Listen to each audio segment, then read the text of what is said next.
And check out the CTV Skywatch camera as we're looking south on 13th Street North. Yeah, it's a little cloudy out there right now. 23 degrees is where we're at.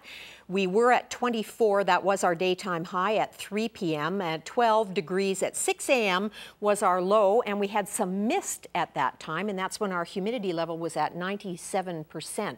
It's been up and down throughout the day, and yeah, there has been times today where it's felt really muggy when you get temperatures that are, you know, fairly warm. Most areas are seeing average or above, slightly above average temperatures, and they'll get warmer as we get into the ensuing days. So you mix that with a little bit of humidity, and it feels a little sticky, but numbers looking pretty healthy here all in all. To the west of the Continental Divide, looking pretty good as well, but there are some watches in effect already for the Okanagan Valley all the way north into Prince George for some thunderstorm activity, just in watch criteria right now. And then the only other watch or warning we have is all the way across the country into Newfoundland. They have some watches out for severe thunderstorm activity as well. In between, it's not that there's not any active weather, but it's certainly not severe enough to be in watch or warning category. We are seeing some showers pushing off, and there have been some lightning strikes earlier this morning just in that pattern pushing off the mountains. But here in the south, it's all quiet right now. We just got that cloud cover that's built due to that humidity,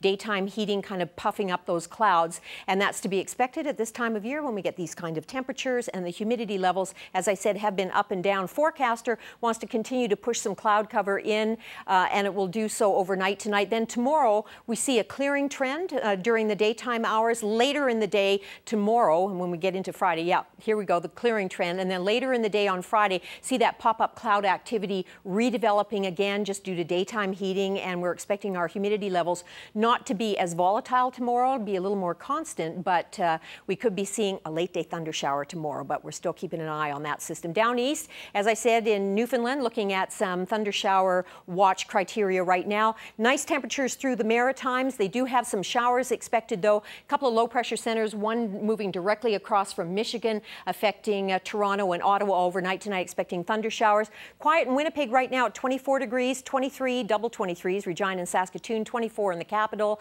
Got a sun and cloud mix in Vancouver, sun and cloud in cloud in Whitehorse, easy enough for me to say, Whitehorse right now, also 24 degrees and mostly sunny in through Yellowknife. Very warm as you look to areas to the north.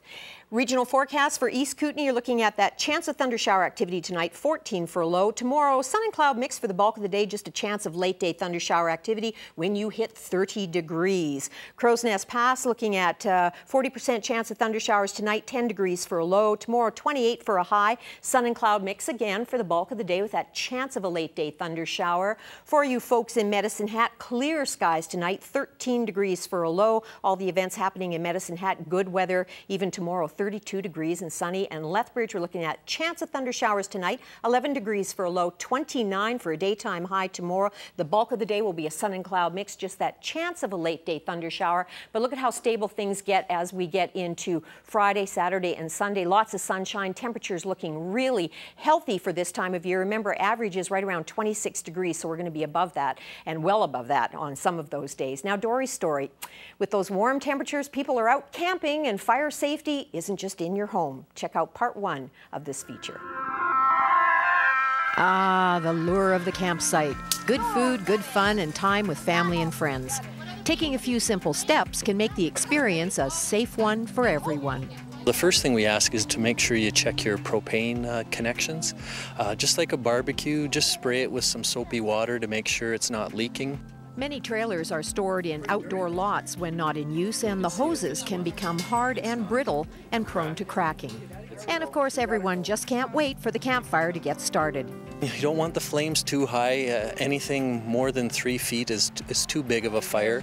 Make sure around your fire pit that there's at least 1 meter or again 3 feet of any combustible around so that nothing would catch on fire.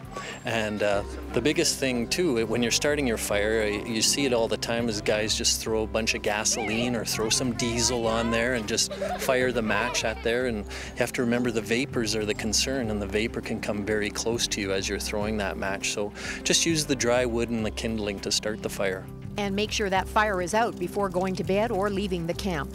Throwing water on there, throwing some dirt or some sand, and then you check the fire, and the best way to check a fire is with this part of your hand. You know, it's a very sensitive part of your skin. If you can't feel the heat, you know the fire's out from there. Dory's Story, sponsored by Langenberg Optical, voted Best of the Best for 2012.